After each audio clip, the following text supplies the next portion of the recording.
जहां जहां है तुम्हें किसने पाला। भोग भूमि में बच्चा का जन्म भली माता पिता से होता है, लेकिन पालन नहीं होता। जैसे बच्चे का जन्म होता है, माँ को छींक और पिता को जमाई आती है, वो बेटे का मुंह नहीं देख पाते और मरण को प्राप्त हो जाते हैं। वे बच्चे अपने आप पलते हैं, अपने आप पलते हैं। 49 दिन के अंदर ही अंदर वो अपना पूरा जीवन पूर्ण युवा बना लेते हैं। वहां से मोक्ष का दरवाजा बंद कर दिया गया। नारकियों को तो है ही नहीं, क्योंकि वो तो अपने आप और लावारिस हैं।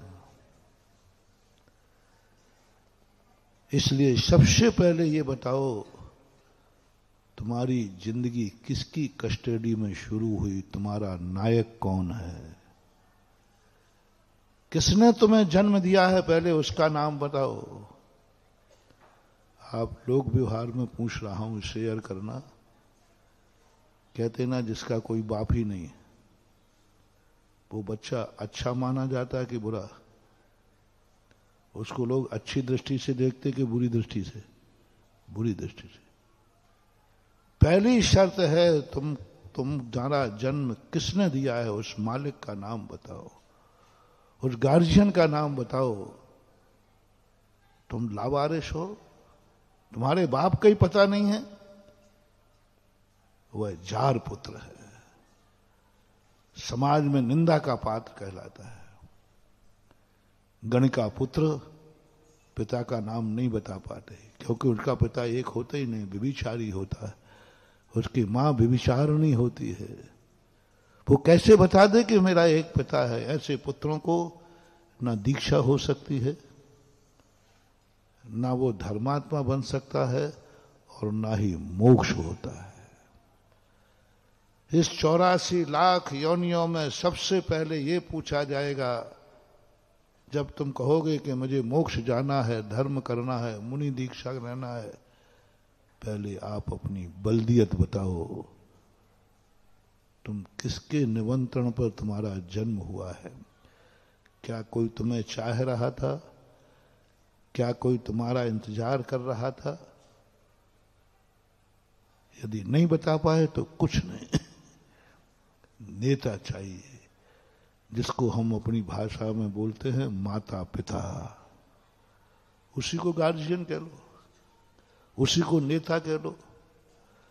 बिना मां बाप के जन्म जिसका होता है, तो कभी धर्मात्मा बनने का अधिकारी नहीं।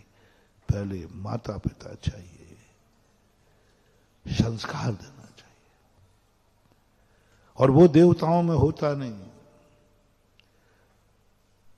त्रियंशों में मां बाप होते हैं, लेकिन कोई त्रियंश बेटा ये दावा नहीं कर सकता कि मेरा पिता यही है, क्योंकि त्रियंश के यहां विवाह पद्धति नहीं है, पतिव्रतापन नहीं है। कोई त्रियंश नहीं कह सकता कि मेरा बाप कौन है। कोई व्यवस्था ही नहीं। पशुओं को पशु में डाल दिया, इसलिए मूर्ख है। जिनका कोई बाप का निर्णय नहीं है, बाप है लेकिन बाप का पता बेटे को नहीं है, बाप है लेकिन बाप का पता मां को नहीं है, माई को पता नहीं है किसका बेटा है, मां को पता नहीं है कि ये किसका बेटा है, क्योंकि वो अनेकों से संबंध बनाए हुए वो क्या दावा करेगी कि मेरा बेटा है, इसका बेटा है, इसका पिता ये है। सबसे पहले अच्छा पुत्र, आर्य पुत्र, धर्मात्मा बनने का लक्षण है। क्या तुम्हें अपने गार्जियन का नाम पता है? क्या तुम्हारी मां बता सकती है कि बेटा तुम्हारा पिता यह है और तुम्हारी मां मैं हूं? ये पहले सही एड्रेस करो, इस पर पहले पूरी तहकीकात करो, इस पर विश्वास करो, और 4 लोग क्या पूरी समाज तुम्हारा गवाह होना चाहिए, हां इस बेटे का पिता यही है। पहली बात तो किसको मालूम होना चाहिए? मां को, कि ये बेटा किसका है। फिर दूसरे समय बेटे को मालूम होना चाहिए कि मेरा पिता कौन है। तीसरा, परिवार और रिश्तेदारों को विश्वास होना चाहिए कि इसी का बेटा है। यदि परिवार को विश्वास नहीं है तो हाँ बेटा खतरे में है जिंदगी तुम्हारी कुंडली। हाँ ऐसा होता है। भली बेटा तो सब मालूम है, लेकिन परिवार को शक हो जाए तो बोलो झगड़े हो जाते कि नहीं? बहुत झगड़े हो जाते। ये हो ही नहीं सकता। हुआ हमारे शास्त्रों की कहानी है। तुम्हारी सारी बातें हमें, तुम लोग सोचते हो कि महाराज जी को इतनी सारी बातें कहां से पता चल जाती है। बाबा जी तो हम हंडी का एक चावल देखते हैं। हम जब प्रथमानुग की कथाएं पढ़ते हैं तो उनमें जो वर्णन लिखता है बस उस वर्णन से अंदाज लगा लेते कि जो यहां है वो यहां है। और प्रथमानुग की कथाओं में सब लिखा है। अंजना शती, अंजना के गर्भ में तद्भव मोक्षगामी पुत्र है और पिता का है, पवनंजय का है। मां को मालूम है कि मेरे गर्भ में जो है वह मेरे पति का ही अंश है, पति का ही, उसको मालूम है। बेटे को भी मालूम है, पति को भी मालूम है, सबको मालूम, लेकिन परिवार को मालूम नहीं है। सासू केतुमती, क्योंकि उस समय की घटना पूरी नहीं बता रहा हूं, क्योंकि अंजना का जो 22 वर्ष का वियोग था वो मिलन हुआ था, किसी को पता नहीं था। क्यों डिंडोरा पीट के शादियां की जाती हैं, क्यों बारातें निकाली जाती हैं, क्यों?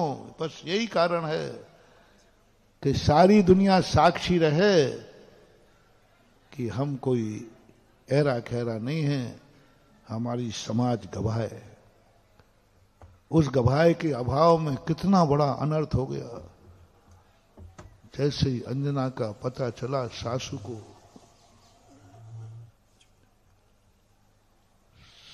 अंजना ने बहुत कहा, बसंती सखी ने कहा, बोले मेरे बेटे की बात कर, उसने 22 साल से तेरा मुंह नहीं देखा, 22 साल से मुंह नहीं देखा तेरा। उसे क्या मालूम है कि छुप करके आकर के वह पूरी घटना आप सबको मालूम है।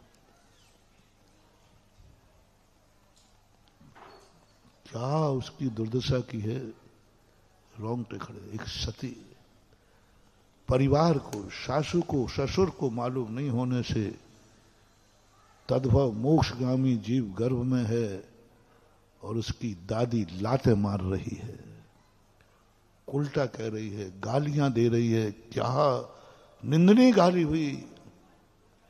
तद्भव मोक्षगामी जीव उधर के अंदर है और उसकी मां की दशा, मां पर जो आरोप लगे, प्रत्यारोप लगे, किसी और के द्वारा नहीं, उसकी दादी के द्वारा, पेट में बने हुए जो शैलेश बजरंग बली उनकी दादी के द्वारा। और क्या व्यवहार, वो चित्रण जब पढ़ो रोंगटे खड़े हो जाते। कोई सुनने को तैयार नहीं, किसी को कोई भी सुनने को, खूब दलील दी, सब कुछ दिया, कुछ नहीं, निकाल दिया, घर से निकाल दिया। गर्भवती अंजना को घर से निकाल दिया। उधर जब पीहर में पहुंची, पीहर को भी पता चला, माँ बाप को, कि इस दशा में आई। उनको भी यही मालूम था, ये पेट में बच्चा कहां से आया, तेरा पति तो 22 साल से तेरा त्याग किए हुए है। माता पिता ने निकाल दिया। कन्या की अंतिम शरण क्या होती है? पीहर, वहां से निकाल दिया। वन वन में भटकती रही। मात गलती क्या थी कि गर्भ में जो बालक आया है उसके वारिस के लिए किसी को मालूम नहीं है। इसलिए वारिस बनाना सोड़ा डिंडोरा पीट के बनाना। जैसे भगवान को देखो, मरु देवी के जब ऋषभ देव का अवतार होना था, 6 महीने पहले डिंडोरा पीटा जा रहा है, सारे जगत को बताया जा रहा है। क्या पता कौन क्या उंगली उठा दे। 6 महीने पहले सबको डिंडोरा पीटा, 16 स्वप्न आ रहे हैं।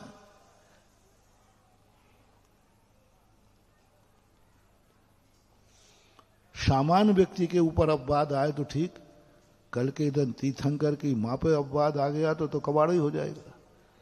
इसलिए स्वधर्म कहता है कि नहीं, ये संसार है, ये संसार है, यहां शक की कोई दवा नहीं होती है। सबको गवाह बनाओ, सबको कहो, डिंडोरा पीटो। गर्भ कल्याणक मनाया, डिंडोरा पीट के मनाया। क्या जरूरत थी? क्या जरूरत थी? स्वधर्म स्वर्गों में डिंडोरा पीट रहा है। आज भगवान गर्भ में अवतरित होंगे। 16 प्रकृति ने भी कहा, 16 स्वप्न ला करके एक गवाह है। महानुभाव, हम आपको एक बहुत बड़ी व्यवस्था की तरफ ले जा रहे हैं। आपका गार्जियन चाहिए, आपका मालिक चाहिए, आपका हितैषी चाहिए, आपका चहेता चाहिए। क्या कोई आपको चाह रहा है? क्या कोई आपका इंतजार कर रहा है? और जो इंतजार कर रहा है उसका किस किस को मालूम है कि ये तुम्हारा पिता है? रिश्तेदारों को मालूम है, परिवार को मालूम है, नहीं मालूम है तो अंजना जैसी दशा हो सकती है।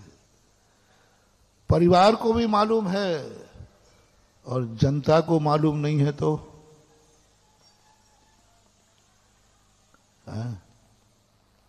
परिवार को मालूम है, जनता को मालूम नहीं है तो विदेही सती सीता का क्या हुआ? रामचंद्र जी को मालूम था कि ये मेरे ही पुत्र हैं। सीता जी को मालूम था, परिवार को मालूम था, परिवार को कोई ऐतराज नहीं था। लेकिन मालूम किसको नहीं था? जनता को। जनता ने उंगली उठा दी, जनता ने कह दिया लो साहब। जनता को मालूम नहीं होने से विदेही के लिए पुनः वनवास जाना पड़ा। गर्भ में लवकुश हैं और उसकी मां, लवकुश भी तद्भव मोक्षगामी थे। पावागढ़ से मोक्ष गए ना, गुजरात में पावागढ़, वहां से मोक्ष गए। मैं दर्शन करके आया। मैंने उस स्थान पर पूरे रात भर ध्यान लगाया था, कर्म दहन विधान किया था और पूरी रात मैं लवकुश की पूरी कहानी का ध्यान करता रहा। मैंने कि तुम कैसे थे? तुम तद्भव मोक्षगामी, तुम में इतनी ताकत थी, इतनी ताकत थी कि तुमने एक क्षेत्र को, एक पहाड़ को सिद्ध क्षेत्र बना दिया। लेकिन तुम जब गर्भ में आए तो तुम्हारी मां की क्या दशा हुई? मां को क्या क्या झेलना पड़ा, क्या क्या अपवाद झेलना पड़े, जंगल के कष्ट झेलना पड़े। और ये पूरा का पूरा लवकुश चरित्र मैंने पूरी रात भर, भगवान की मूर्ति है, शायद सुपार्शनाथ भगवान की मूर्ति है। उस मंदिर के अंदर 5-7 मंदिर हैं। लवकुश की छतरी सामने ही बनी है, उसके सामने एक मंदिर है। पूरा ध्यान करता रहा रात भर। मैंने कहा कैसी दुनिया है। इसलिए सारे जगत को मालूम होना चाहिए, तब कहीं जाकर के सही ढंग से तुम जिंदगी जी पाओगे। क्योंकि तुम मनुष्य हो। ये सारे कानून किसके लिए हैं? मनुष्य में, उसके लिए उच्च गोत्र में, महाजनों के लिए।